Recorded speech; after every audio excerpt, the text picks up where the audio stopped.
Bismillah.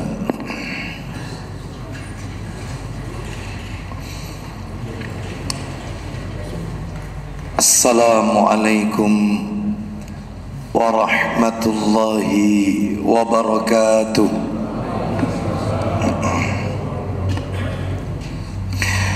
Alhamdulillah alladzi bi ni'matihi tatimmus shalihat. Wa ashhadu an la ilaha illallah wahdahu la syarika lah wa ashhadu anna Muhammadan abduhu wa rasuluh. Ya ayyuhalladzina amanu taqullaha haqqa tuqatih wa la tamutunna illa wa antum muslimun. Amma ba'du, fa inna asdaqal hadisi kitabullah wa khairal hadi hadi Muhammadin sallallahu alaihi wasallam wa syarral umuri muhdatsatuha wa kullu muhdatsatin bid'ah wa kullu bid'atin dhalalah wa kullu dhalalatin finnar. Ikhwan wa akhwati fillah, bapak-bapak, ibu-ibu, kaum muslimin dan muslimah, jamaah salat maghrib Masjid Mujahidin Kota Mojokerto yang semoga dimuliakan oleh Allah Subhanahu wa ta'ala. Tidak ada kata yang patut kita ucapkan di malam hari ini selain rasa syukur kita kepada Allah Tabaraka wa ta'ala atas segala karunia nikmat yang telah Allah berikan kepada kita. Dan di antara sekian banyak kenikmatan-kenikmatan yang Allah berikan kepada kita dan kita rasakan pada malam hari ini adalah Allah Subhanahu wa ta'ala kembali mempertemukan kita di salah satu rumah Allah dari sekian banyak rumah-rumah Allah yang ada di muka bumi ini, yaitu Masjid Mujahidin, dalam rangka melaksanakan amalan-amalan ketaatan kepada Allah Subhanahu wa ta'ala. Diawali dengan salat maghrib berjamaah, dilanjutkan dengan talabul ilmi, dan berakhir dengan melaksanakan salat isya yang dikerjakan secara berjamaah pula. Semoga rangkaian amal ketaatan yang kita lakukan pada malam hari ini semuanya diterima oleh Allah dan diridhai oleh Allah Subhanahu wa ta'ala. Bapak ibu kaum muslimin dan muslimah rahimani wa rahimakumullah, tidak memperpanjang muqaddimah, kita akan melanjutkan materi kita. Terakhir pertemuan kita yang lalu, kita sudah masuk membahas materi mengenal salat sunnah yang diajarkan oleh Rasulullah sallallahu alaihi wasallam. Di antara macam-macam salat sunnah yang sudah kita catat pada pertemuan yang lalu, menurut catatan saya, kalau tidak salah kita bahas itu kan, salat sunnah. Macam-macam salat sunnah yang diajarkan oleh Rasulullah sallallahu alaihi wasallam yang sudah kita catat adalah: yang pertama, salat sunnah kusuf, gerhana matahari. Yang kedua, salat sunnah khusuf, gerhana bulan. Yang ketiga, salat yang dikerjakan di lembah Al-Aqiq. Mana itu lembah Al-Aqiq? Di Miqat Zulhulaifah, yang sekarang terkenal dengan nama Bir Ali, yang letaknya tidak jauh dari Masjid Nabawi, kurang lebih sekitar 12 km dari Masjid Nabawi. Nabi bersabda, "Shalli fi hadzal wadi al-mubarak." Salatlah kalian di lembah ini, karena lembah ini penuh dengan keberkahan. Jadi dulunya itu lembah. Nabi memerintahkan kita sholat di situ, dan di situ sudah didirikan masjid. Dan biasanya orang yaitu mengambil mikot di tempat itu. Mikot namanya Miqat Zulhulaifah, yang sekarang terkenal dengan nama Bir Ali. Yang keempat adalah sholat tahiyatul masjid. Yang kelima sholat sunnah ba'diyah Jumat. Ba'diyah Jumat, bukan qobliyah Jumat, bukan. Yang keenam sholat sunnah istisqa, minta hujan. Yang ketujuh sholat 2 rakaat setelah mimpi buruk. Yang kedelapan sholat sunnah tahur, sholat sunnah setelah wudhu, ba'da wudhu, sebagaimana sahabat Bilal bin Rabah radhiyallahu anhu sering mengerjakan ini. Dan Nabi sallallahu alaihi wasallam mengatakan bahwasanya suara terompa, suara sandal Bilal sudah terdengar, yaitu di surga, karena beliau punya kebiasaan sholat sunnah setelah wudhu, namanya sholat sunnah tahur. Yang ke-9 sholat sunnah rawatib. Yang ke-10 sholat sunnah di Masjid Quba. Sholat yang dikerjakan di Masjid Quba, entah itu tahiyatul masjid, entah itu sholat duha, atau mungkin yang lainnya. Karena Nabi SAW bersabda, "Salatun fi masjidi Quba ka umratin." Sholat di Masjid Quba itu pahalanya seperti orang yang menunaikan ibadah umrah. Bapak Ibu bisa bayangkan, umrah ini biayanya tidak sedikit, waktunya juga lama, tapi tidak selama seperti haji, ya. Bahkan membutuhkan fisik yang berat, Bapak Ibu, tawaf, sa'i dan seterusnya. Namun tentunya tidak seperti selengkap seperti haji. Hanya cukup 2 rakaat, nggak sampai 5 menit, pahalanya seperti umrah. Lalu yang ke-11 sholat ketika masuk rumah pulang dari safar. Yang ke-12 sholat ketika keluar rumah, ketika akan melakukan perjalanan jauh, safar. Yang ke-13 sholatnya suami istri sebelum melakukan jima bagi pengantin baru. Adapun yang sudah lewat, maka tentunya ini tidak ditekankan, tidak dianjurkan, bahkan tidak ada sunnah dari Nabi sallallahu alaihi wasallam. Ini yang pertama kali dia menikah. Yang ke-14 salat sunnah isyraq, syuruk. Yang ke-15 salat sunnah tahajud. 16 salat sunnah witir. 17 salat sunnah duha.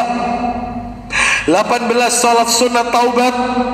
19 salat sunnah istikharah. 20 salat sunnah tarawih. 21 salat sunnah 2 rakaat setelah tawaf di belakang makom Ibrahim. Baik. Adapun ada beberapa salat sunnah yang lain yang diperselisihkan dalilnya oleh para ulama. Di antaranya adalah salat sunnah tasbih, lalu salat sunnah hajat. Sebagian ulama mendoifkan hadisnya, namun Syekh Muhammad Nasiruddin Al-Albani rahimahullah mensahihkan hadisnya. Paling tidak sekali seumur hidup kita pernah melakukannya, tidak dijadikan habit, kebiasaan, dirutinkan, tidak. Yaitu 2 sholat itu, sholat sunnah tasbih dan sholat sunnah hajat. Itu dalilnya diperselisihkan, makanya nggak kami masukkan dalam materi waktu itu, ya. Ini cuma sekedar tambahan. Ada lagi 2 sholat sunnah, 2 sholat maksud saya, dua jenis salat yang ulama beda pendapat tentang hukumnya. Salat sunnah idain, salat sunnah 2 hari raya, salat sunnah idul fitri, salat sunnah idul adha. Ulama memperdebatkan masalah hukumnya, berselisih. Ada yang mengatakan hukumnya sunnah, nggak wajib. Kalau hukumnya sunnah berarti masuk tadi, tinggal ditambahkan. Tapi sebagian ulama mengatakan hukumnya wajib. Loh kok bisa hukumnya wajib? Sunnah naik ke wajib. Loh kok bisa? Banyak diantaranya dalil pendukungnya. Di antaranya dalil pendukungnya adalah Nabi tidak pernah meninggalkan sholat id, tidak pernah. Adapun sholat sunnah yang lain ditinggalkan oleh Nabi, sholat id tidak pernah. Ini dalil yang pertama. Dalil yang kedua, wanita haid saja disuruh keluar ke tanah lapang untuk menghadiri, yaitu khutbah id, sekalipun dia tidak sholat. Sedangkan sholat sunnah yang lain nggak ada perintah wanita haid suruh datang ke masjid, nggak ada. Tapi ini suruh datang. Yang ketiga, wanita nggak pakai jilbab, nggak punya jilbab, kata Nabi suruh pinjam jilbab tetangganya untuk datang ke sholat id. Bayangkan ini, itu riwayatnya Muslim. Yang keempat, kalau jatuh hari Jumat, mereka yang sudah sholat id, idul fitri, idul adha di hari Jumat sholat id, maka dia dibenarkan tidak ikut Jumatan. Katanya para alim ulama, bagi laki-laki itu Jumatan hukumnya wajib. Kalau Jumatan itu jadi gugur, maka penggugurnya harus yang wajib juga. Gak mungkin sunnah ngalahkan wajib. Berarti idul fitri, idul adha wajib, bisa gugurkan Jumatan. Nah itu dalilnya kuat. Ya, saya pribadi lebih condong kepada pendapat ya yang mengatakan sholat id wajib, sehingga kalau ditinggalkan dosa besar. Wajib. Saya condong kepada pendapat itu. Bapak ibu sekalian, kalau mau condong pendapat yang lain hukumnya sunnah, silahkan. Kita saling menghormati perbedaan pendapat. Wallahu a'lam wa bishawab. Kita lanjutkan Bapak ibu. Nah sekarang dari total sholat sunnah itu, total itu tadi yang masuk nominasi. Nah itu ya, kalau kita ranking ini, yang masuk nominasi untuk dikerjakan secara rutin dalam sehari semalam, jangan ditinggalkan, cuman 5, hanya 5. Dari semua tadi itu 21, nambah yang tadi diperselisihkan tasbih sama hajat 23, nambah tadi kalau misalnya dihukumi sunnah, panjenengan milih sunnah ya 25, idul fitri, idul adha. Baik, dari total tadi yang masuk nominasi untuk dikerjakan secara rutin dan terus dilakukan dalam sehari 5 macam sholat sunnah. Makanya materi kita membahas 5 macam sholat sunnah ini. Kalau memang tidak cukup waktunya ya kita lanjutkan pertemuan-pertemuan berikutnya. 5 macam sholat sunnah. Apa itu? Yang pertama, sholat sunnah rawatib, qobliyah, ba'diyah. Oh itu rutin. Ada sebelum, ada sesudah. Sholat sunnah yang mengiringi sholat fardu, sholat sunnah rawatib. Ini ya qobliyah, ba'diyah. Nanti kita akan bahas yang ini satu persatu. Kita urut aja nanti ya. Yang kedua adalah salat sunnah isyraq, syuruk. Ya, kayaknya nggak bisa hari ini. Yang ketiga salat sunnah duha, duha. Yang keempat salat sunnah tahajud. Yang keempat. Yang kelima salat sunnah witir, gandengannya tahajud. Ya itulah 5 nominasi. Ya, lo Ustaz tahiyatul masjid kalau ke masjid. Lah kalau tidak ke masjid ngapain tahiyatul rumah? Ada. Itu kan kalau ke masjid aja. Kalau nggak ke masjid kan nggak perlu tahiyatul masjid. Ya, jadi lah itu Ustaz yang mau keluar rumah, mau pulang dari pulang dari safar, kan tidak tiap hari panjenengan safar. Ya. Ini yang dilakukan secara rutin. Ya. Lah itu sholat setelah mimpi buruk, masa mimpi buruk tiap hari? Ya diruqyah. Ya. Itu. Jadi Bapak Ibu yang rutin setiap hari masuk nominasi 5 macam sholat sunnah. Apa saja tadi 5 macam tadi? Yang pertama apa?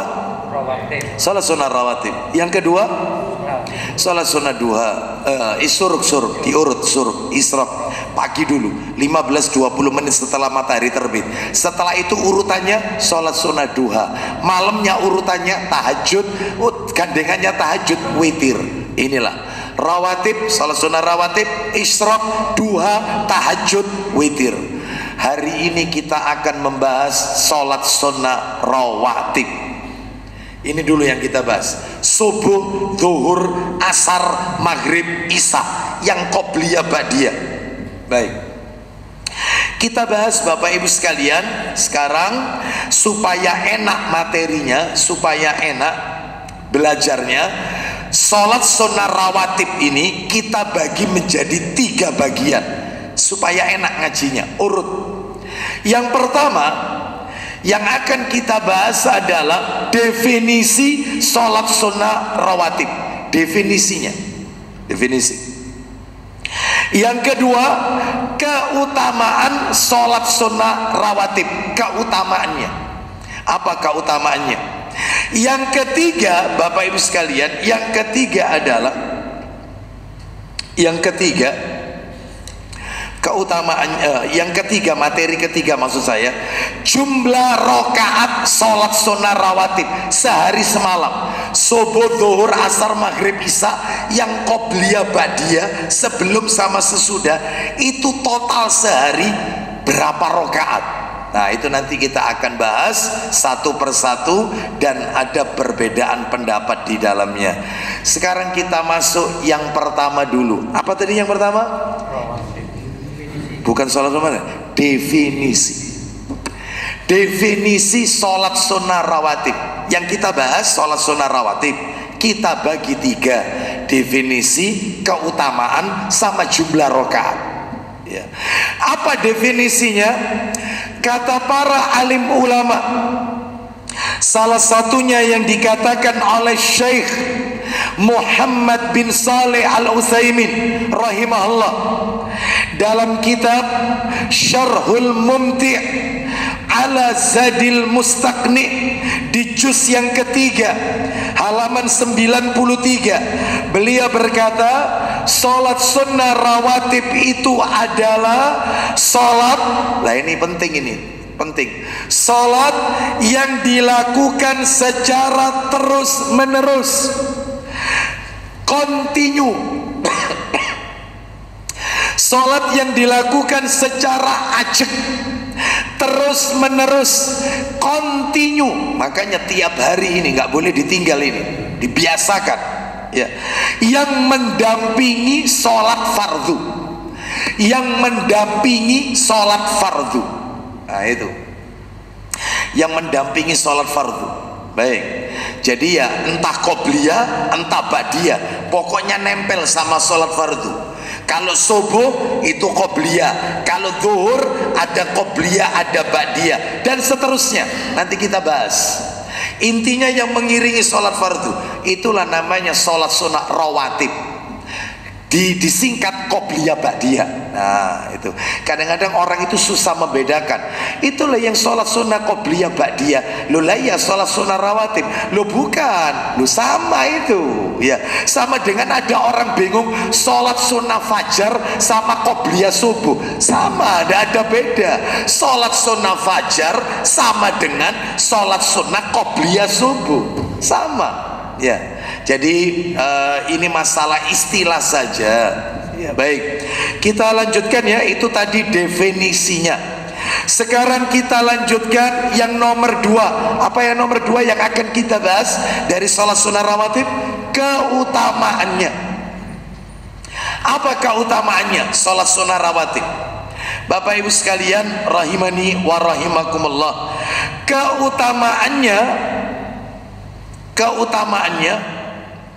saya berikan ada 2. Keutamaannya ada 2. Sebenarnya banyak keutamaannya, saya berikan 2 saja, mudah-mudahan mewakili dari yang banyak. 1, Sholat sunnah rawatib itu keutamaannya untuk menutupi, untuk menyempurnakan sholat fardunya yang tidak sempurna. Jadi kalau panjenengan setelah sholat maghrib atau sholat maghrib tadi ternyata panjenengan tidak khusyuk, masih memikirkan di luar sholat, mikirkan anak, mikirkan pekerjaan, berarti kurang sempurna, karena dia tidak fokus ya. Atau mungkin bacaannya keliru, salah, atau mungkin tata cara sholatnya keliru, tata caranya misalnya yaitu ketika bertakbir, takbiratul ihram itu mestinya telapak tangan itu menghadap ke kiblat dan jari-jarinya tidak boleh dirapatkan dan tidak boleh direnggangkan, antara rapat dan renggang. Nah ini tidak, ketika takbiratul ihram begini, Allah, nggak ada gini nih, nggak ada tuntunannya, nggak ada, semuanya begini. Allah, boleh sejajar bahu, boleh sejajar telinga, boleh begini, boleh begini. Ini ada orang sholat, Allah, ada nggak yang kayak gitu? Allah. Saya pernah lihat ada orang sholat itu bukan malah begini telapak tangannya, tetapi seperti orang berdoa, Allah. Keliru gerakannya, sudah tidak khusyuk, gerakannya keliru ya. Begitu pula sedekap, begitu pula ketika rokok itu memegang lutut bukan memegang betis.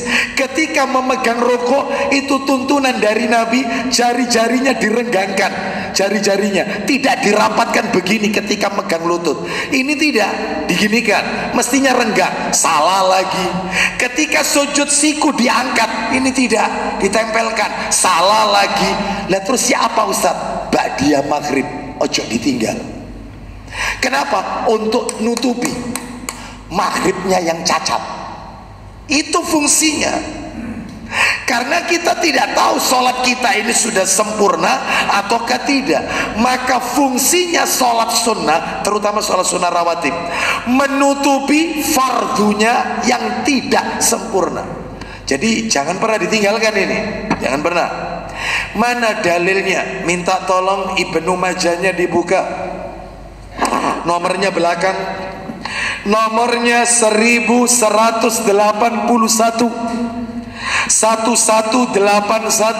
kita dengarkan dari Tamim Ad-Dari radhiyallahu an, dia berkata Nabi sallallahu alaihi wasallam bersabda, awwalu ma yuhasabu bihil abdu yaumal qiyamati salatuhu. Silakan.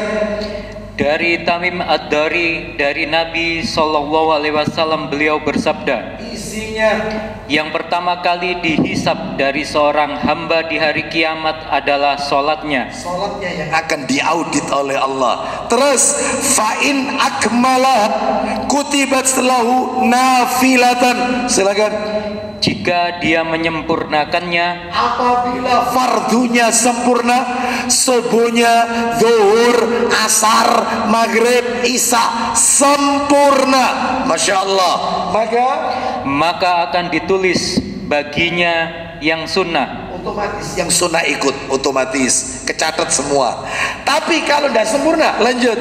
Dan jika dia tidak menyempurnakannya, fa'ilam yakun akmalaha, apabila sholat fardunya 5 waktu nggak sempurna, nggak khusyuk, tidak tumaknina, tergesa-gesa, gerakannya salah, bacaannya kacau, loh sudah banyak kesalahannya. Terus maka Allah berfirman kepada malaikatnya, Allah berfirman, qala Allah subhanahu li malaikatihi, apa firman Allah kepada para malaikat, unzuru hal tajiduna li abdi min tatawwu. Silakan.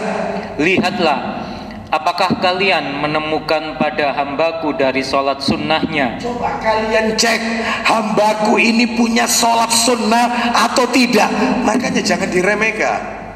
Ini gara-gara meremehkan sholat itu gara-gara definisi sunnahnya salah. Mendefinisikan sunnah Sunnah itu Ustadz kalau dikerjakan dapat pahala, kalau ditinggalkan tidak berdosa. Salah, saya katakan salah. Kenapa? Gara-gara definisi ini akhirnya gampangkan. Hala sunnah kok, sunnah wae loh.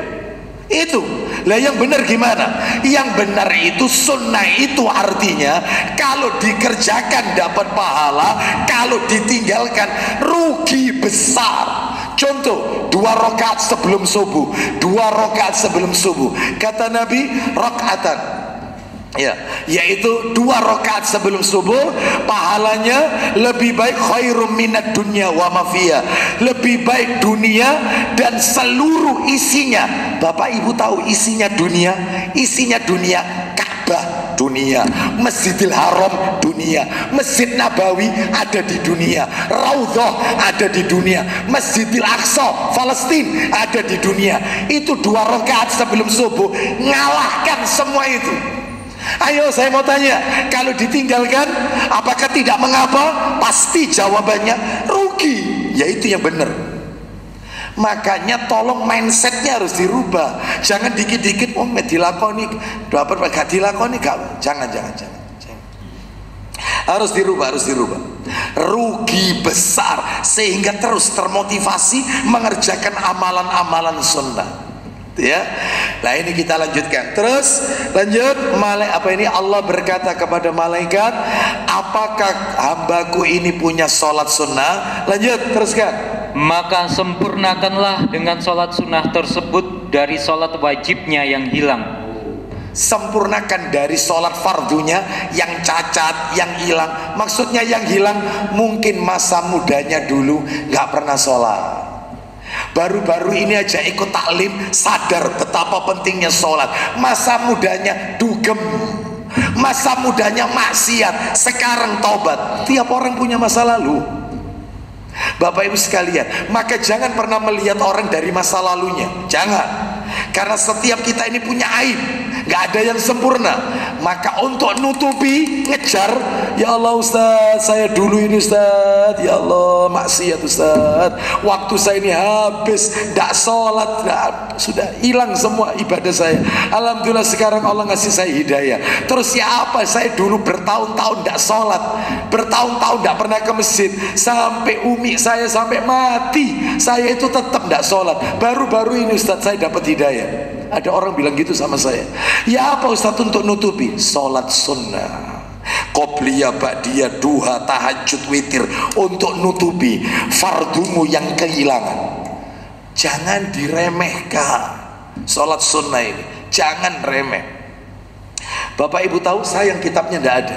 Sayang kitabnya qadarullah, memang bukan materinya ya, jadi saya nggak bawa. Sahih Targhib wa Tarhib, kalau masjid ini punya jilid 1, nomornya 391. Sebentar, saya pernah mendownload tapi harus nyari ini, harus nyari. Jilid 1, kalau tidak salah nomornya 391. Nabi melewati sebuah pekuburan, lalu kemudian Nabi berkata, man ashab hadil kubur, siapa yang tahu penghuni kubur ini siapa, orang yang dikubur ini siapa? Saya, wahai Rasulullah, saya tahu. Siapa? Fulan bin Fulan. Apa kata Nabi? Kalian tahu yang diinginkan mayit di dalam kubur ini, yang diinginkan mayit dalam kubur ini, dia kepingin berangan-angan mengerjakan sholat sunnah 2 rakaat daripada seluruh dunia kalian. Dia tidak kepingin dunia kalian, dia kepingin. Berarti mayat ini menyesal, dia berangan-angan untuk bisa mengerjakan. Loh, Nabi kok bisa tahu? Allah yang memberitahu. Kenapa? Karena tidak mungkin Rasulullah berbicara perkara gaib kecuali semua itu datang dari Allah Azza wa Jalla. Ya, baik Bapak Ibu sekalian, jadi ini menunjukkan jangan pernah meremehkan sholat sunnah. Terus lanjut, silakan.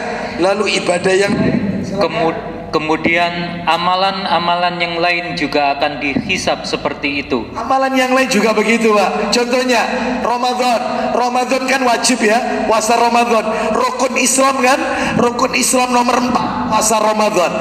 Itu ketika dihisab ternyata Ramadannya orang ini penuh cacat, penuh banyak Tidak sempurna Ramadannya. Kenapa? Karena ketika puasa Ramadan lisannya suka menghibah. Memang betul puasanya tidak batal, tapi pahalanya entek, habis. Ketika Ramadan lebih banyak tidur ketimbang ibadah baca Quran. Ketika Ramadan melakukan perbuatan sia-sia. Waktunya itikaf, waktunya menghabiskan sepertiga malam, 10 hari yang terakhir bulan Ramadan digunakan untuk perkara yang sia-sia. Ya, seperti itu. Maka untuk nutupinya apa Ustadz? Nutupinya adalah 6 hari di bulan Syawal, Senin, Kamis, Ayyamul Bid seperti hari ini, besok sama Rebu, Ayyamul Bid. Nutupinya Asyura, nutupinya Arafah, nutupinya puasa Daud. Jangan remehkan yang sunnah. Anak tekankan ya, jangan pernah meremehkan yang sunnah. Untuk nutupi, termasuk haji. Ya Allah Ustadz, anak ini dulu haji Ustadz, ternyata pembimbingnya KBI hanya tidak ngikuti sunnah. Jadi banyak ritual-ritual itu yang tak lakoni, ternyata salah KB Ustadz. Mulai dari pakai baju ikhram sampai ketika tawaf sa'i, tawaf ifadah, lempar jumroh di Mina, Musdalifah, salah semuanya. Ya apa Ustadz ya, sekarang kalau saya daftar biaya membengkak, ya berapa biayanya sekarang? Ya 93,4 itu ya. Tapi tidak, jamaah bayarnya ya segitu Pak. Info terakhir paling update sore tadi saya dengarkan, paling update bayarnya 56, separuhnya itu. Jadi jamaah bayar 60%, sisanya pemerintah yang nanggung. Jadi jamaah 56, bukan 93, 56. Dulu 3738, sekarang 56. Antrian tetap panjang. Ya apa Ustadz caranya? Antri panjang 30 tahun lebih. Umur saya sudah sepuh, uang saya mungkin kurang Ustadz. Gimana? Kalau punya rezeki umroh, umroh itu sunnah untuk nutupi hajimu yang cacat. Itu penting, sunnah itu Bapak Ibu. Semuanya ibadah dibuat kayak begitu. Ya, baik, kembali ke materi kita. Keutamaan sholat sunnah, keutamaannya itu tadi yang pertama, nutupi ketidaksempurnaan sholat fardu. Keutamaan yang kedua terakhir, coba dibuka Sahih Muslim nomornya 700. Sahih Muslim nomor 700. Muslim nomor 700 dari Ummu Habibah radhiyallahu anha, istri Nabi sallallahu alaihi wasallam, Ummul Mukminin ya, radhiyallahu anha. Dia berkata, Rasulullah sallallahu alaihi wasallam bersabda, ayo dibaca silakan.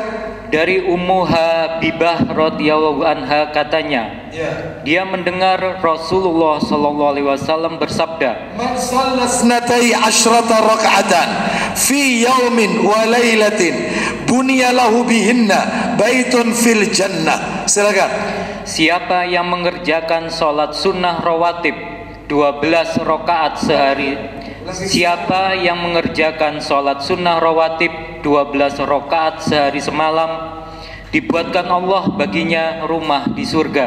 Mudah-mudahan kita mendapatkan rumah di surga, tapi harus ajeng, continue, istiqomah, qobliyah, ba'diyah. Baik, nanti masalah jumlah kita akan bahas. Sekarang materi yang ketiga. Materi ketiga ini masih awal-awal ya. Kita belum masuk subuh, masuk duhur, masuk asar, belum. Ini masih awal-awal. Sekarang kita bahas jumlah rakaat. Definisi sudah, keutamaannya sudah, jumlah rakaat sekarang. Baik, kita bahas. Bapak Ibu sekalian, jumlah rakaat sholat sunnah rawatib, jumlah rakaat ini sholat sunnah rawatib sehari semalam, ulama berbeda pendapat, terbagi menjadi 3 pendapat. Yang pertama, ada sebagian ulama yang mengatakan sholat sunnah rawatib itu sehari semalam 12 rakaat. 12 rakaat. Dalilnya mana? Minta tolong Ibnu Majahnya dibuka lagi. Yang itu jangan ditutup. Jangan ditutup, dibuka aja semua. Yang sudah dibuka jangan ditutup ya. Ibnu Majah nomor 942. Ibnu Majah 942 karena nanti nomornya berdekatan semua. Ibnu Majah 942 an Aisyah radhiyallahu anhuma qalat qala Rasulullah sallallahu alaihi wasallam man sabara ala sintai asyrata raka'atan minas sunnati bunyalahu baitun fil jannah. Silakan. Dari Aisyah, ia berkata, Rasulullah Shallallahu Alaihi Wasallam bersabda, isinya, barang siapa yang melanggengkan terus-menerus ulang lagi. Barang siapa yang melanggengkan terus-menerus mengerjakan, terus-menerus itu harus digarisbawahi. Ulang lagi. Barang siapa yang melanggengkan terus-menerus mengerjakan sholat sunnah 12 rakaat, maka akan dibangun untuknya rumah di surga. Syaratnya harus melanggengkan, terus menerus, continue dibangunkan rumah di surga. Rinciannya, ayo dihitung ya. Rinciannya ini, kata Rasulullah SAW, arba'in qabla dhuhri, wa rak'ataini ba'da dhuhri, wa rak'ataini ba'da maghrib, wa rak'ataini ba'da isya, wa rak'ataini qabla al-fajri. Silakan. 12 rakaat tersebut adalah, silakan, 4 rakaat sebelum duhur, 4 sebelum duhur, terus 2 rakaat setelahnya, 4 ditambah 2 6, lanjut 2 rakaat setelah maghrib. Asar nggak disebut, nggak ada asar. 2 rakaat setelah maghrib berarti 8, terus 2 rakaat setelah isya, 10 berarti total, terus serta 2 rakaat sebelum fajar. 12. Itu kalau rutin terus, rumah di surga menanti. Ya, mudah-mudahan kita dimudahkan oleh Allah. Nomor 2. Loh, sebentar sebelum masuk nomor 2. Itu tadi yang 12 rakaat itu pendapatnya siapa? Yang 12 rakaat ini pendapatnya madhab Hanafi dan Ibnu Taimiyah rahimahullah. Imam Abu Hanifah Hanafi dan Ibnu Taimiyah rahimahullah maka berpendapat 12 rakaat. Sekarang kita lanjutkan yang nomor 2, jumlah rakaatnya. Tadi kan 12, sekarang pendapat lain 10 rakaat. 10. Lah yang 10 ini pendapatnya Syafi'i dan Hambali. Imam Syafi'i dan Imam Hambali. Ya. Baik, kita lihat 10 rakaat. Rinciannya Sahih Bukhari. Kitabnya ndak ada, ini nomor asli soalnya. Kalau dicetakan terjemahan ndak ada. Ya, saya bacakan aja. Ini nomornya Sahih Bukhari, bisa ditulis nomor asli ya, Sahih Bukhari nomor asli di kitab Sahih Bukhari. Itu terjemahannya. Ya, ini nomor asli. Baik, silakan bisa dibacakan. Abdullah bin Umar, ini mas. Ya. Ini asli, yang itu terjemahan. Karena kalau nomor asli itu sampai 7.000 nomornya, sedangkan kalau terjemahan itu cuma 2.000. Yang 5.000 tidak masuk di situ. Makanya ada yang masuk, ada yang nggak masuk. Nama saja judulnya ringkasan. Itu judulnya ringkasan Sahih Bukhari. Lah kalau ini nomor asli, nomor 1180 di kitab asli Sahih Bukhari 1180. Silakan.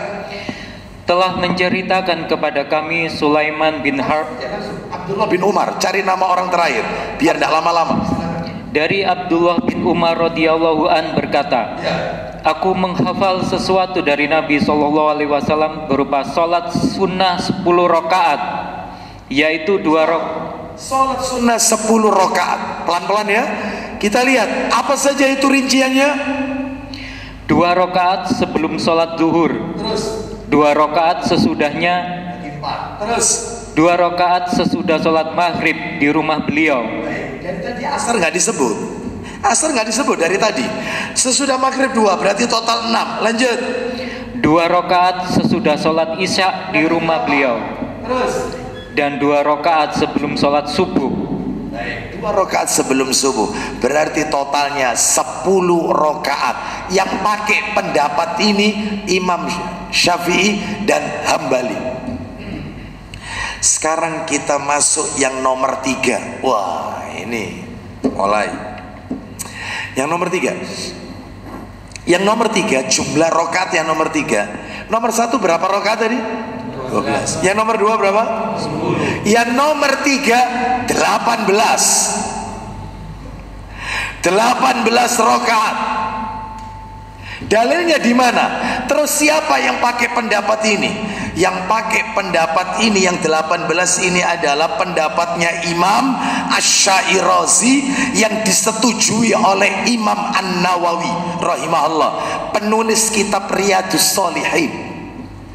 Beliau mengatakan 18 sehari semalam, bukan 12, bukan 10, 18. Wih, banyak Ustaz. Iya. Apa saja itu rinciannya? Dalil Tirmidzi. Bawa sini Tirmidzi, warna kuning. Saya carikan biar cepat. Nomornya 427. Nah ini ketemu. Sama 430. Tak kasih. Gini aja Mas ya. Ini ya. Baik. Jadi nanti kalau nyari berdekatan langsung cari ininya aja. 427 sampai 430. Nah ini. Baik. Silakan cari nama orang terakhir. Ummu Habibah. Nama orang terakhir. Kita dengarkan ya. Nanti tolong dijumlah. Tirmidzi 427 sama satu lagi 430 nomornya. Silakan. Dari Ummi Habibah ia berkata, Rasulullah Shallallahu Alaihi Wasallam bersabda. Isinya rinding kita kalau baca di sini. Silakan. Barang siapa mengerjakan sholat sunnah 4 rakaat sebelum zuhur, 4 rakaat sebelum zuhur, terus dan 4 rakaat setelah zuhur. Jadi 4 sebelum, 4 sesudah. Wih, zuhurnya 4, 4. Wih, ya. Sebelum zuhur 4, sesudah zuhur 4. Maka Allah mengharamkan api neraka untuk menyentuhnya. Gak mungkin kulitnya ketemu api neraka. Gak mungkin. Allah akan jauhkan kulitnya dari api neraka. Tapi caranya sebelum zuhur 4, sesudahnya 4. Oh. Wah, ini rada angel iki Ustaz ya. Ini berat ini ya, tapi pahalanya menarik ini ya, nggak tersentuh api neraka. Baik, itu yang nomor 427. Sekarang pindah 430, baliknya. Dari mana? Abdullah bin Umar kalau nggak salah, nama orang terakhir sebelum kata-kata Nabi bersabda. Ya, silakan baca, silakan. Dari Ibnu Umar, dari Nabi Shallallahu Alaihi Wasallam ia bersabda. Isinya. Allah memberi rahmat kepada orang yang melakukan sholat sunnah 4 rakaat sebelum asar. Asar disebut. Untuk yang satu ini disebut Allah memberikan rahmat, curahan rahmat bagi mereka yang sholat asar, sholat sebelum asar 4 rakaat. 4 rakaat sebelum asar berarti totalnya sebelum zuhur 4, sesudah zuhur 4 berarti 8, sebelum asarnya 4 berarti 12, sisanya ikut sama dalil yang tadi, maghrib 2, isanya setelah 2, subuhnya sebelum 2, totalnya 18. Betul ya hitungannya ya? 18. Saya ulang ya. Sebelum zuhur berapa tadi? 4. Sesudah zuhur 4. Sebelum asar berarti 12 totalnya ya, 12. Setelah maghrib 2 berarti berapa? 14. Sesudah isya 2 berapa? 16. Sebelum subuh 2 18. Itu pendapatnya Imam An-Nawawi rahimahullah. Lu berarti kuat kabeh, ada dalilnya. Ya. Sekarang kita akan lihat dari 3 pendapat ini mana yang paling kuat pendapatnya. Ternyata yang paling rojih, wallahu a'lam bishawab, yang paling argumentatif, yang paling kuat, kata Ibnu Utsaimin rahimahullah, adalah pendapat yang mengatakan salat sunnah itu yang ditekankan, muakkadah, ditekankan, hampir masuk wajib, hampir kayak wajib, terus rutin, terus ditekankan sehari semalam. Pendapat yang kuat adalah 12 rakaat. Ustadz, sesekali saya kok kepingin nyoba yang 18. Boleh, tapi jangan dijadikan rutin. Kalau mau rutin, ya 12 itu. Ini ada dalilnya, kok ditekankan. Ya, sunnah muakkadah, hampir mendekati wajib. Kalau bisa jangan ditinggalkan. Bolehlah kita pakai yang 18, tapi jangan rutin. Rutinnya 12. Itu apa ada dalilnya? Sahih Muslim. Nomornya 702 dari Abdullah bin Syakik, 702 radhiyallahu anhu. Dia berkata kepada Aisyah radhiyallahu anhuma tentang salat sunnah rawatib yang Nabi selalu lakukan. Garis bawahi, selalu lakukan, dibiasakan. Itu ya apa? Salat sunnah rawatibnya Rasulullah. Ya ini jawabannya. Silakan, ayo. Dari Abdullah bin Syakik radhiyallahu an katanya, aku bertanya kepada Aisyah radhiyallahu an. Aku berkata kepada Aisyah. Aisyah itu siapa? Istri Nabi. Yang namanya istri pasti tahu yang dikerjakan oleh suaminya. Pasti. Gak mungkin istri tidak tahu yang dikerjakan suaminya. Tahu. Lalu makanya Abdullah bin Syakik bertanya kepada orang yang tepat tentang sholat sunnah rawatibnya Rasul. Apa jawabannya Aisyah? Tentang sholat sunnah rawatib yang pernah dikerjakan Rasulullah Sallallahu Alaihi Wasallam. Bukan pernah, selalu dikerjakan oleh Rasulullah. Itu terjemahannya mestinya. Terus lanjut. Katanya, silakan. Beliau sholat di rumahku 4 rakaat sebelum duhur. Di rumah lo ya, 4 rakaat sebelum duhur di rumah. Terus kemudian beliau pergi ke masjid mengimami sholat orang banyak. Setelah dari masjid lanjut. Sesudah itu beliau pulang. Terus lalu sholat pula di rumahku 2 rakaat. Selalu di rumah. Nabi nggak pernah qobliyah ba'diyah di masjid. Saya ulang ya, anak ulang ini. Tidak ada satu dalil Rasul qobliyah ba'diyah di masjid. Rumah Nabi dekat sama Masjid Nabawi. Sholat di Masjid Nabawi 1000 kali. Tapi Nabi tetap memilih di rumah. Di rumah, bukan di masjid. Kenapa? Nanti tak tunjukkan alasannya. Kenapa sholat sunnah itu kok mesti di rumah, bukan di masjid? Kecuali tahiyatul masjid, ya harus di masjid. Masa tahiyatul masjid di rumah? Ya tahiyatul bait, nggak ada ya. Terus belum kelar. Lanjut. Terus kata Aisyah. Kemudian beliau pergi mengimami sholat maghrib orang banyak. Asarnya gak disinggung. Aisyah langsung dari duhur lompat ke maghrib. Asar gak disinggung. Kemudian beliau ngimami sholat orang banyak di masjid. Berarti kok beliau maghrib gak disebut. Mau sholat maghrib. Setelah itu, sesudah itu beliau pulang, lalu sholat di rumah 2 rakaat. Lanjut terus. Kemudian beliau pergi mengimami sholat isya. Kebiasaan suaminya, makanya ditulis rinci sama Aisyah, disebutkan rinci ngimami orang sholat isya di masjid. Terus setelah itu, sesudah itu beliau pulang lalu sholat di rumah 2 rakaat. Itu seterusnya, itu masih panjang. Subuh juga gitu. Setelah adzan Nabi sholat sunnah di rumah 2 rakaat qobliyah subuh. Setelah itu nunggu iqamah, baru kemudian Nabi ke masjid langsung mengimami orang banyak. Jadi hampir sholat sunnahnya Nabi, bukan hampir, total selalu dilakukan di rumah. Kenapa? Yuk alasannya kenapa? Coba dibuka Sahih Muslim nomor 750. Muslim 750. Muslim 750. Ini alasannya. Sholat sunnah itu kok kenapa dikerjakan di rumah? Kenapa kok tidak di masjid? Nabi SAW bersabda, "Idza qadha ahadukumus shalah fi masjidi falyaj'al li baitihi nasiban min salatihi." Silakan, ayo. Dari Jabir radhiyallahu anha katanya, radhiyallahu anhu katanya, Rasulullah sallallahu alaihi wasallam bersabda, isinya, apabila kamu telah menunaikan sholat wajib di masjid, terus maka kerjakan pula lah sholat sunnah di rumah. Sholat sunnahnya di rumah. Kenapa? Fa innallaha ja'ilun fi baitihi min salatihi khairan. Silakan. Karena dengan itu Allah akan menjadikan rumah itu bahagia.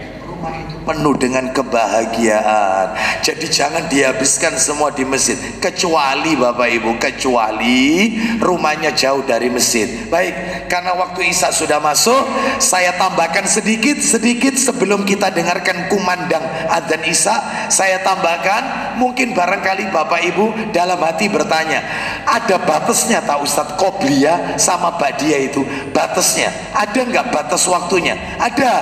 Apa batasnya? Kalau qobliyah sebelum itu batasnya ya sholat itu sendiri batasnya. Jadi kalau misalnya ibu-ibu duhurnya setengah 12 dia tidak langsung sholat, ternyata sholat duhurnya jam 1, maka sebelum duhur ya sholat qobliyah. Makanya batasnya qobliyah itu ya sholat itu sendiri. Lah terus kalau batasnya ba'diyah itu batasnya menuju ke sholat fardu berikutnya. Contoh, ibu-ibu sholat atau bapak-bapak sholat duhurnya setengah 1, padahal duhur kan setengah 12, ini setengah 1, maka qobliyah dulu. Setelah qobliyah sholat duhur, ternyata setelah sholat duhur panjenengan dapat telepon, ada tamu atau mungkin ada tetangga datang, ngobrol belum ba'diyah sampai jam setengah 2 sampai jam 2 ya, tamunya baru pulang, langsung Anda sholat. Lu sholat apa ini? Ba'diyah duhur, mumpung belum ketemu asar. Jadi batasnya qobliyah sholat itu sendiri, batasnya ba'diyah sholat fardu berikutnya. Faham sampai di sini? Bisa dipahami ya? Bisa dipahami ya? Jadi dalam hal ini meskipun tidak on time tidak masalah, yang penting jangan sampai ketemu sholat fardu berikutnya, habis ba'diyahnya ya. Faham ya? Baik, kita dengarkan kumandang adzan Isya.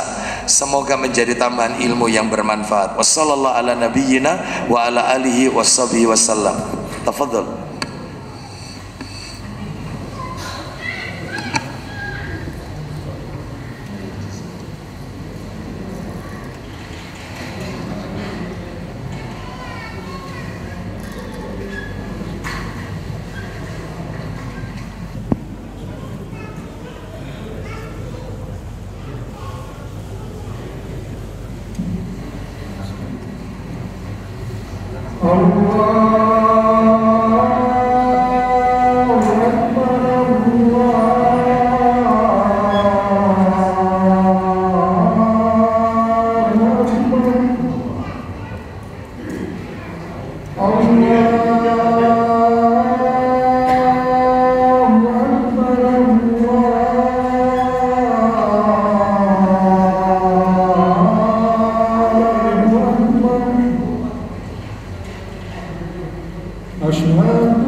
Alhamdulillah wassalatu wassalamu ala rasulillah wa ba'd. Kita tambahkan sedikit Bapak Ibu sekalian. Jadi definisi tuntas, keutamaannya tuntas, jumlah rokaatnya juga tuntas. Yang paling kuat berapa rokaat tadi? Dari 3 pendapat tadi 12 rokaat. Baik, sekarang kita akan masuk satu persatu, tapi karena waktunya saya sebutkan satu saja. Kita masuk sekarang sholat sunnah rawatib subuh, khusus subuh aja. Untuk duhur insya Allah pertemuan berikutnya, duhur, asar, maghrib, isya pertemuan berikutnya. Sekarang kita akan tambahkan dikit aja subuh. Sholat sunnah rawatib subuh, materinya saya bagi 3 supaya enak. Sholat sunnah rawatib yang subuh saya bagi 3. 1 hukumnya, 2 keutamaannya, 3 tata caranya. Nah, hukumnya, keutamaannya, tata caranya. Khusus subuh ya, saya nggak bahas duhur ini insya Allah berikutnya aja. 1 kita bahas hukumnya. Apa hukumnya sholat sunnah rawatib subuh yang qobliyah subuh? Apa hukumnya? Sunnah muakkad, ditekankan, Nabi tidak pernah meninggalkan. Meskipun kerinan tetap dikerjakan. Meskipun Nabi kondisi safar, bepergian, nggak pernah ditinggal. Beda sama yang qobliyah zuhur, ba'diyah maghrib, ba'diyah isya, beda. Karena itu kalau di jamak, zuhur, asar, maghrib, isya di jamak, di perjalanan, apalagi di qashar, nggak ada qobliyah ba'diyah. Tapi subuh tetap, meskipun di kereta, meskipun di pesawat. Ya, Anda tanya, misalnya pesawat, kru pesawat, Mbak atau Mas, ini local time, waktu setempat. Kita ini sedang berada di mana ini? Negara mana? Oh, kita ini misalnya ada di negara X misalnya. Local time-nya berapa? Jam berapa local time? Kan bisa dilihat di layar pesawat. Oh, jam sekian kita sudah melewati ini. Misalnya perjalanan ke Saudi. Oh, kita sudah melewati ini. Oh, ini local time jam sekian. Masuk subuh ndak ini? Masuk subuh misalnya. Atau panjenengan ternyata ketiduran, tidur, ternyata buka jendela pesawat, buka, ternyata matahari sudah terang. Astagfirullah, subuh saya kelewat. Anda boleh wudhu, boleh tayamum, lalu adzan sedapatnya sir, Allahu akbar, Allahu akbar, Allahu akbar, Allahu akbar, asyhadu an la ilaha illallah, asyhadu an la ilaha illallah, asyhadu anna muhammadar rasulullah, asyhadu anna muhammadar rasulullah, hayya las shalah, hayya las shalah, hayya alal falah, hayya lal falah, as-salatu khairum minan naum, as-salatu khairum minan naum, Allahu akbar, Allahu akbar, la ilaha illallah, Allahu akbar. Qobliyah subuh. Setelah itu sudah sambil duduk ini, assalamualaikum warahmatullah, assalamualaikum warahmatullah, qomat, Allahu akbar, Allahu akbar, asyhadu an la ilaha illallah, asyhadu anna muhammadar rasulullah, hayya las shalah, hayya lal falah, qad qamat. Jadi harus ada tuntunannya begitu, meskipun sholat sendiri ada. Qad qamatis shalah, qad qamatis shalah, Allahu akbar, Allahu akbar, la ilaha illallah, Allahu akbar. Subuh. Ya. Meskipun kerinan, nanti tak tunjukkan Nabi pernah kerinan, matahari sudah terbit, beliau terbangun, tetap qobliyah. Jadi qobliyah subuh tidak pernah ditinggal, tidak pernah. Kecuali kalau safar, duhur, asar jamak, maghrib, isya jamak, apalagi pakai di qashar, 2, maghrib 3, isyanya 2, nggak ada qobliyah ba'diyah, hilang sudah. Tapi sholat yang lain tetap, tahiyatul masjid tetap, sholat duha tetap, yang tidak ada qobliyah ba'diyah kalau safar ya. Terus yang ada itu adalah kalau safar qobliyah subuh, kalau safar. Apalagi kita tidak safar, mukimin, Ya pastilah itu ditekankan. Mana dalilnya hukumnya ditekankan?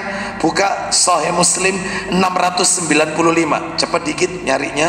695. Jangan ditutup ya, nanti nomornya dekat. 695. Dari Aisyah radhiyallahu anhuma. Ayo sedikit aja. Dari Aisyah radhiyallahu anhuma katanya, di antara segala salat sunnah yang sangat dijaga oleh Rasulullah sallallahu alaihi wasallam ialah dijaga oleh Rasulullah, nggak pernah ditinggal, ialah salat sunnah 2 rakaat sebelum subuh.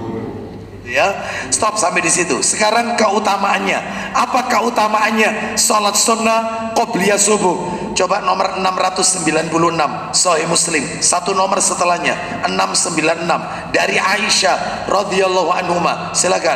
Dari Aisyah radhiyallahu anhuma dari Nabi sallallahu alaihi wasallam sabdanya, Raka'atul fajri khairun minad dunya wa ma fiha. Silakan. 2 rakaat sunnah fajar lebih baik dari dunia dan seluruh isinya. Eman kan kalau ditinggalkan, eman. Sekarang kita lanjutkan tata caranya. Nah ini singkat aja ya, tata caranya ini. Perhatikan baik-baik tata cara mengerjakannya. 1. Dilakukan sebelum sholat fardu subuh. Sebelum subuh, antara adzan dan iqamah. Ada yang bertanya, bagaimana kalau di masjid itu adzannya 2? Di Mojokerto ini ada tidak subuh adzannya 2 kali? Ada ya? Ada. Kalau di tempat saya ada. Ya. Rumah saya itu di depan Masjid Nahdien NU. Agak jauh, kira-kira 200 meter itu ada Masjid LDII. Itu kalau subuh ada kira-kira setengah 3. Setengah 3 adzan dia. Setengah 3 adzan. Adzan pertama nggak pakai as-sholatu khairum minan naum. Jadi kayak Mekah, kayak di Madinah. Kan subuh 2 kali adzan. Mekah Madinah itu subuhnya 2 kali. Adzan pertama nggak pakai as-sholatu khairum minan naum. Adzan kedua baru menggunakan as-sholatu khairum minan naum. Lah ini qobliyah subuhnya itu adzan yang mana? Jawabannya adzan yang kedua yang mendekati sholat subuh. Adzan subuh. Kalau adzan pertama itu membangunkan orang untuk tahajud, adzan pertama. Adzan kedua untuk sholat subuh. Nah ini dikerjakannya adalah setelah adzan subuh. Ya baik. Antara adzan dan iqamah. Nomor 2, dilakukan 2 rakaat 1 salam. Seperti biasanya panjenengan kalau qobliyah 2 rakaat kan, salamnya sekali. Nomor 3, dilakukan dengan ringan, tidak panjang, enggak. Mana dalilnya? Ayo dibuka Sahih Muslim 694. Ya, silakan. Ayo kita dengarkan Muslim 694 dari Aisyah. Dari Aisyah radhiyallahu anhuma katanya, Rasulullah sallallahu alaihi wasallam senantiasa mengerjakan sholat sunnah fajar 2 rakaat dengan ringkas. Sehingga aku mengira, silakan. Sehingga aku berucap, adakah beliau membaca surat Al-Fatihah? Apakah Nabi baca Al-Fatihah apa enggak ya? Karena kok ringkas betul. Ya tetap baca.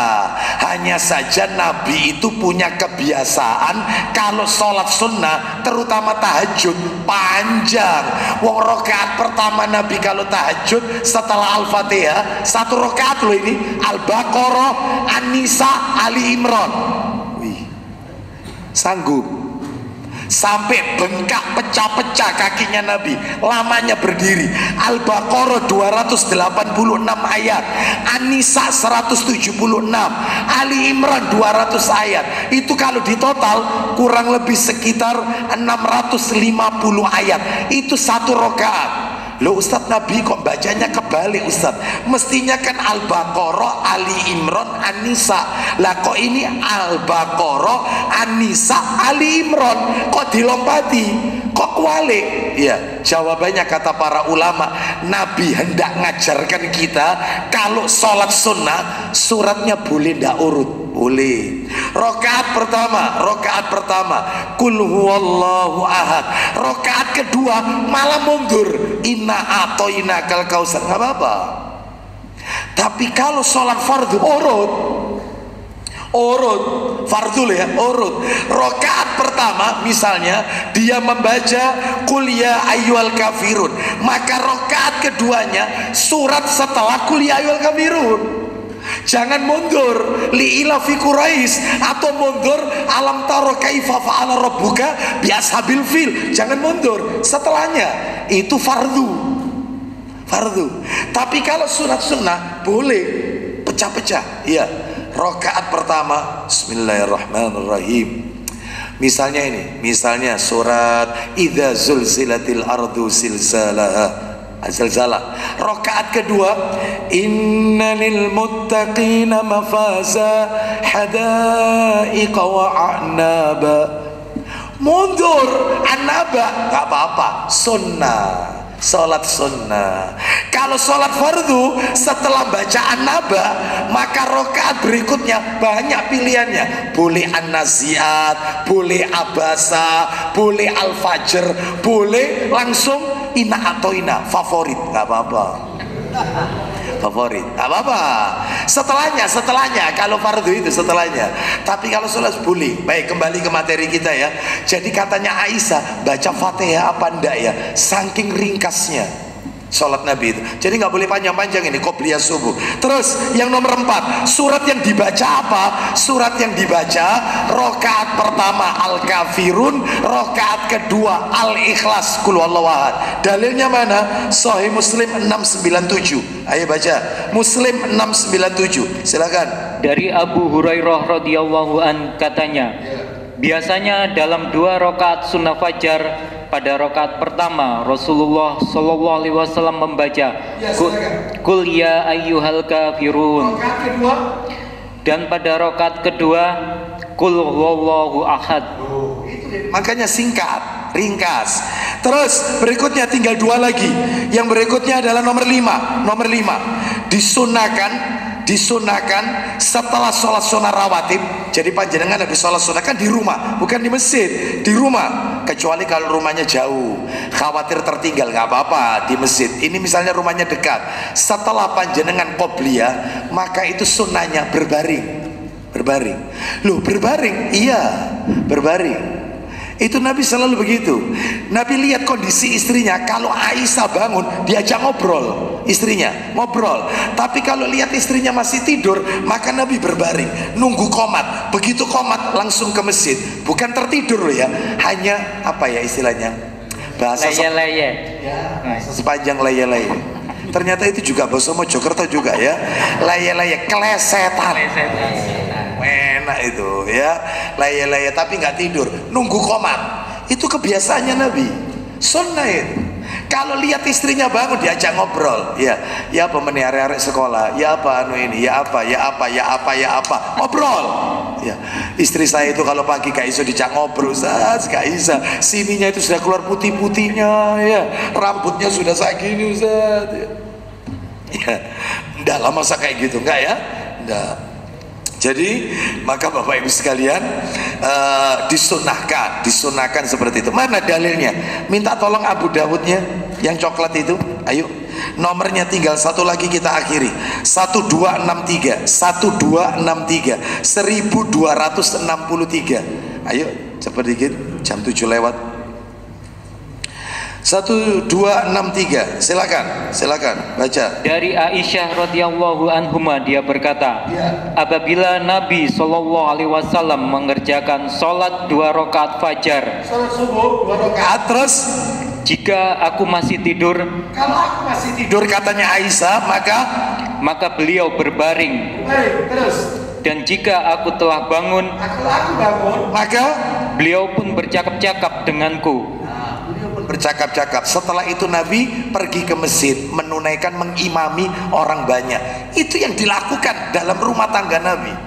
Ya, seperti itu. Dialog di pagi hari dengan istri. Ya, ngobrol dengan istri di pagi hari. Ya, kon dina iki masa apa kon? Ya, apa. Boleh itu. Kalau terbangun. Kita lanjutkan. Terakhir penutup, yaitu apabila tidak sempat qobliyah subuh, kerinan.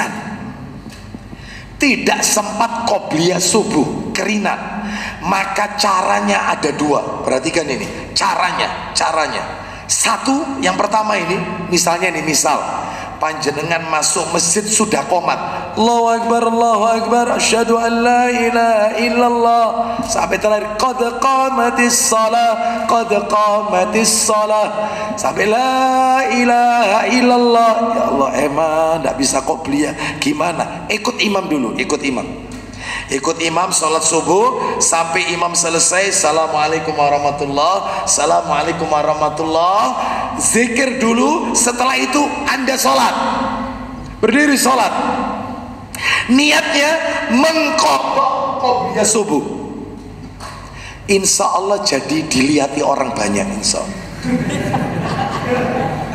Tapi panjenengan sebelum melakukan itu, panjenengan harus punya peluru, harus punya ini, sehingga kalau saya ditanya sholat opo mari subuh kok sholat, nah ini pelurunya keluarkan, jreng, Tirmidzi, bukan Tirmidzi,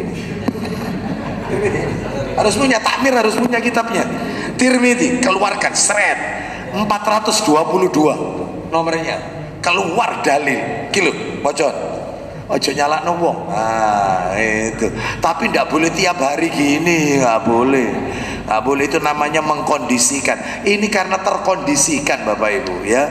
Karena rumahnya jauh, ya, kerinan, ya. Baik. Tirmidzi 422, silakan.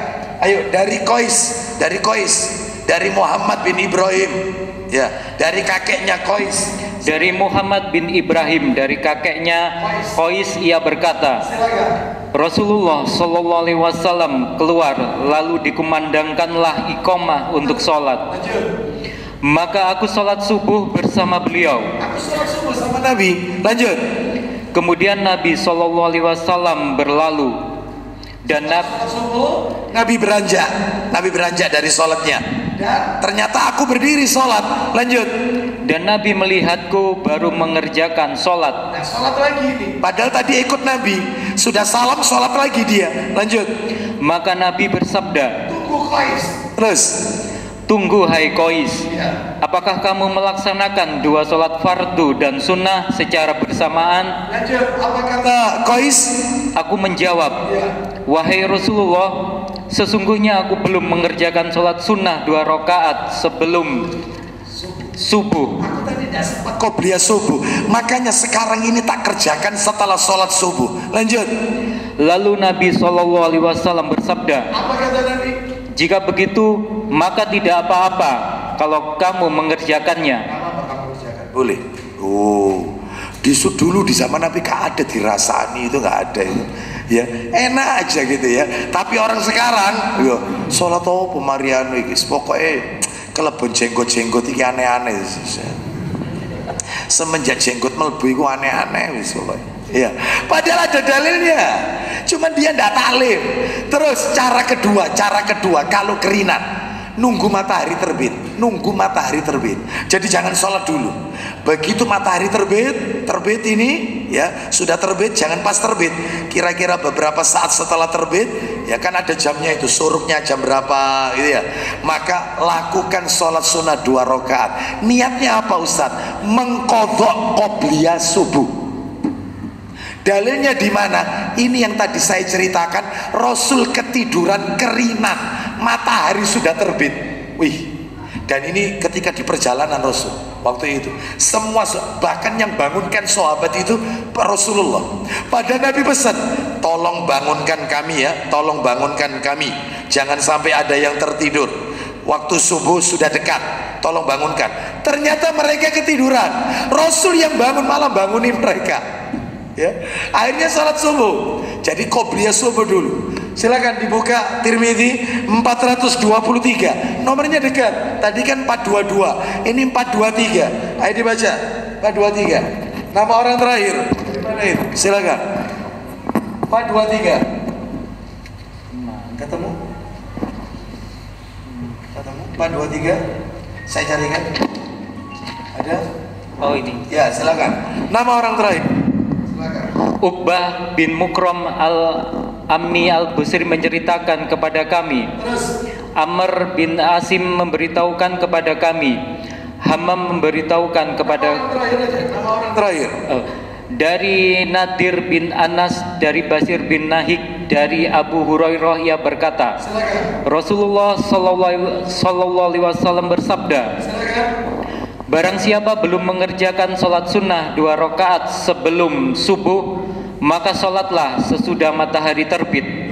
Kata Nabi, siapa yang belum mengerjakan qobliyah subuh, kerjakan sesudah matahari terbit. Terus saya tambahkan lagi dari cerita tadi, ini kitabnya ada saya bawa, boleh ditulis saja. Yang tadi Nabi kerinan karena dalam perjalanan. Dalilnya An-Nasai. Saya bawa sebenarnya ini yang nomor asli ya, An-Nasai. Nomornya 623 dan 624. 623 dan 624 An-Nasai, cetakan asli. Kalau cetakan terjemahan 622 dan 623, beda dikit. Kalau nomor asli 623 dan 624. Kalau cetakan terjemahan 622 dan 623. Intinya adalah ceritanya Nabi kerinan. Lalu setelah itu kemudian Nabi membangunkan para sahabat. Lalu setelah itu Nabi memerintahkan untuk dikumandangkan adzan. Setelah adzan ini terbit loh, matahari terbit. Adzan subuh, matahari terbit ini adzan subuh. Ya, setelah adzan Nabi sholat qobliyah. Setelah sholat qobliyah Nabi menyuruh untuk diikomahkan. Setelah ikomah Nabi ngimami sholat subuh orang banyak. Matahari sudah terik. Berarti kalau gitu Ustadz, kerinan itu sesuai sunnah. Iya, cuman sekali. Nabi itu kerinan sekali tok seumur hidup. Lah kita 100 kali ya kerinan. Nabi itu sekali, ya tiap hari kerinan. Bapak Ibu, kita bolak-balik salah. Kerinannya Nabi terlambatnya itu jadi syariat. Nabi ingin mengingatkan kalau ada umatnya yang kerinan, ya ini caranya kayak gini. Jadi tetap dilakukan qobliyah subuh. Jadi syariat. Lah kalau kerinannya kita tidak jadi syariat, ya. Wong kita bukan Nabi dan Rasul. Itu bedanya kita dengan Rasulullah sallallahu alaihi wasallam. Wallahu a'lam bishawab. Demikian yang bisa kami sampaikan. Semoga menjadi tambahan ilmu yang bermanfaat. Maaf karena waktunya hampir 7:30. Kita tutup saja langsung. Berarti bulan depan kalau Allah takdirkan kita ketemu lagi, kita bahas yang zuhur 4 rakaat itu gimana caranya melakukannya. Nah, itu nanti bulan depan. Zuhur, asar, maghrib, isya. Insya Allah. Kita akhiri. Sallallahu ala nabiyyina wa ala alihi washabihi wasallam. Subhanakallahumma wa bihamdika asyhadu an la ilaha illa anta astaghfiruka wa atubu ilaik. Wa akhiru da'wana anil hamdulillahi rabbil alamin. Assalamualaikum warahmatullahi wabarakatuh.